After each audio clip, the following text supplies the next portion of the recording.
नमस्कार, शंखनाद न्यूज चॅनलच्या बातमीपत्रात आपल्या सगळ्यांचं स्वागत आहे। सुरुवातीला पाहणार आहोत मुख्य बातम्या। पंतप्रधान नरेंद्र मोदी तिसऱ्यांदा पंतप्रधानपदी निवडून आल्यावर मागील 100 दिवसात त्यांनी देशात विकासाच्या दृष्टीने काम केले आहे आणि लोकसभेच्या निवडणुकीत जाहीर केलेल्या जाहीरनाम्यातील किती मुद्दे मार्गी लावले, शेतकरी, महिला आणि बेरोजगार युवकांसाठी त्यांच्यामार्फत कशा प्रकारच्या विकासात्मक योजना राबविल्या गेल्या याबद्दल सविस्तर अशी माहिती भाजपचे प्रदेश अध्यक्ष चंद्रशेखर बावनकुळे यांनी आज पत्रकारांना दिली। पहिल्या 100 दिवसामध्ये 15 लाख कोटी रुपयाचे इन्फ्रास्ट्रक्चरचे प्रकल्प याला 100 दिवसातच मान्यता मिळाली। 3 लाख कोटी रुपयाचे काम सुरू झाले। त्याची यादी आपल्याला देतो आहे। आपण बघितलं असाल, महाराष्ट्रामध्ये मागच्या वेळी मोदीजी आले, वाळवंटमध्ये 76,200 कोटी रुपयाचा वाळवंटचा जगातला सर्वोच्च बंदर, म्हणजे जगातल्या 10 सर्वोच्च बंदरामध्ये वाळवंट बंदर हा मागच्या 40 वर्षापासून न होणारा प्रकल्प, त्याला कामाला सुरुवात झाली। प्रधानमंत्री ग्राम सडक योजनेच्या नव्या टप्प्यांना मान्यता मिळाली, जेणेकरून ग्रामीण भागातले संपूर्ण रस्ते आता प्रधानमंत्री ग्राम सडक योजनेमध्ये संपूर्ण महाराष्ट्र आणि देशामधले होणार आहे। जवळपास 49,000 कोटी रुपये प्रधानमंत्री ग्राम सडक योजनेच्या कामाला 25,000 गावांना देण्याचा निर्णय मोदी सरकारने घेतला आणि यामध्ये 62,500 किलोमीटर 25,000 गावांना 62,500 किलोमीटरची कनेक्टिव्हिटी होणार आहे। आपण बघितलं असाल, किसान मित्र योजनेमध्ये मोदीजींनी प्रधानमंत्री किसान सन्मान योजनेचा 17वा हप्ता रिलीज केला।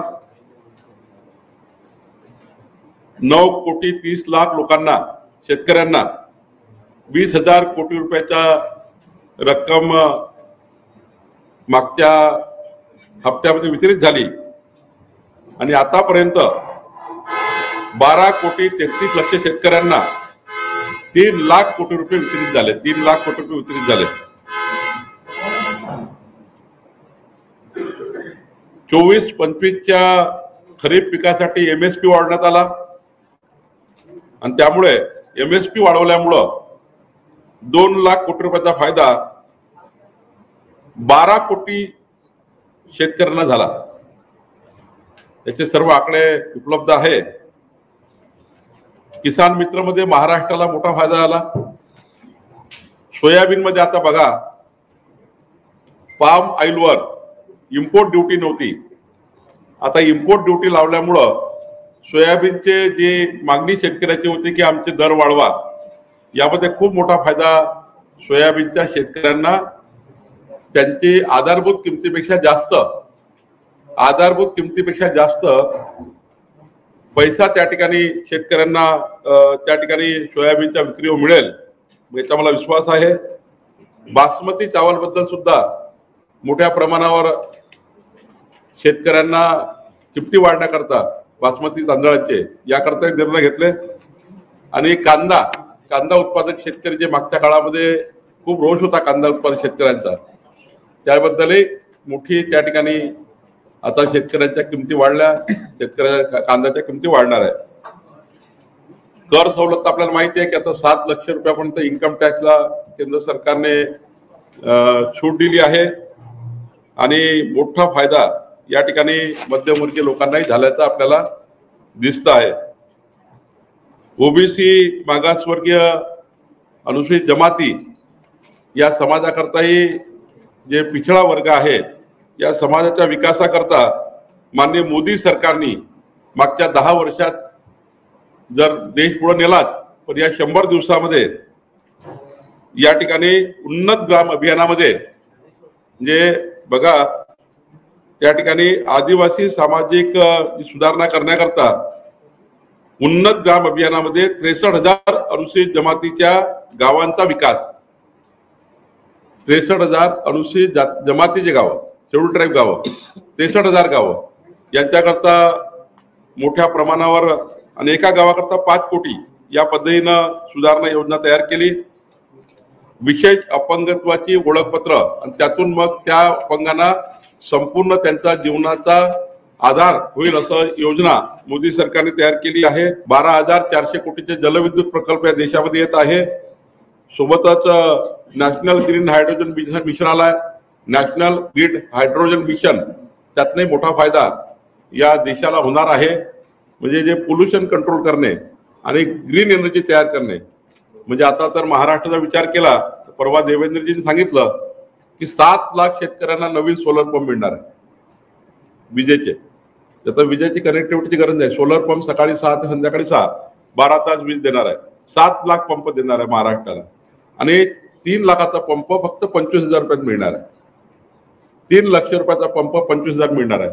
आणि 44 लाख शेतकरी जे आहे ज्यांना वीज माफ केली आहे महाराष्ट्र सरकारने, पुढचे 5 वर्ष आपलं सरकार या महाराष्ट्रामध्ये आलं तर वीज माफी राहणार आहे. आणि हे कसं राहणार आहे, माननीय देवेंद्रजींनी सांगितलं की या महाराष्ट्रामध्ये इतके सोलर प्रकल्प टाकतो आहेत हे सरकार की दिवसाने शेतकऱ्याला वीज मिळेल, म्हणजे कोळशावरची वीज वापरण्याची गरज नाही. इतके सारे प्रकल्प महाराष्ट्रात येणार आहे. पुढच्या 3 वर्षामध्ये 44 लाख शेतकऱ्यांना मोफत वीज, दिवसाने वीज, हे अत्यंत महत्वाचं त्या ठिकाणी उन्नतीचं काम या महाराष्ट्रामध्ये होणार आहे. आपण बघितलं असाल आपत्ती व्यवस्थापनामध्ये मोठे निर्णय घेतलेले आहे. आपण जर बघितलं इथे एक वारेगाव कामठी तालुक्यात जर आपण कोराडीकडनं कामठीला निघालो तर केंद्र सरकारने एक मोठं आपत्ती व्यवस्थापन केंद्र, हे 20,000च्या वर कर्मचारी त्या ठिकाणी राहणार आहे. जगात कुठेही त्या ठिकाणी आपत्ती आली, सुनामी आली, कुठेही काय झालं, भूकंप, तर आधी या देशातलं सर्वात ऍडव्हान्स केंद्र हे वारेगावला होत आहे. काम मोठं सुरू झालंय बघा, आणि त्यामुळे तिथे देशाचं आपत्ती व्यवस्थापन पूर्ण मॉनिटर त्या ठिकाणी होणार आहे. कॅमेरामॅन सचिन सह सनी भोंगाडे, शंखनाथ न्यूज, नागपूर.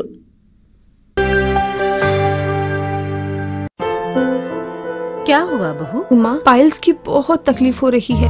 तो तुम गुदरोग सर्जन के पास क्यों नहीं गई? देखो, जैसे हार्ट के लिए हार्ट स्पेशलिस्ट, ब्रेन के लिए ब्रेन स्पेशलिस्ट, तो पाइल्स के लिए पाइल्स स्पेशलिस्ट क्यों नहीं? स्त्री हो या पुरुष, टॉयलेट में तकलीफ केवल पाइल्स ही नहीं, और भी कई प्रकार के गुदरोग तथा कैंसर भी हो सकता है.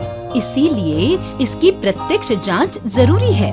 ठीक है माँ, पर जांच के लिए हम जाएंगे कहाँ? वही काले आयुर्वेदिक पाइल्स हॉस्पिटल में. लेकिन माँ, प्रेगनेंसी में पाइल्स की दवाइयाँ? प्रेगनेंसी में आयुर्वेदिक दवाइयाँ सुरक्षित होती है. जनहित में जारी. काले आयुर्वेदिक पाइल्स हॉस्पिटल, औषधि चिकित्सा तथा सर्जरी ट्रीटमेंट उपलब्ध. हमारा पता उमरेड रोड, दिघौरी बस स्टॉप के पास, नागपुर. अधिक जानकारी के लिए वेबसाइट पर जाएं kalepileshhospital.com.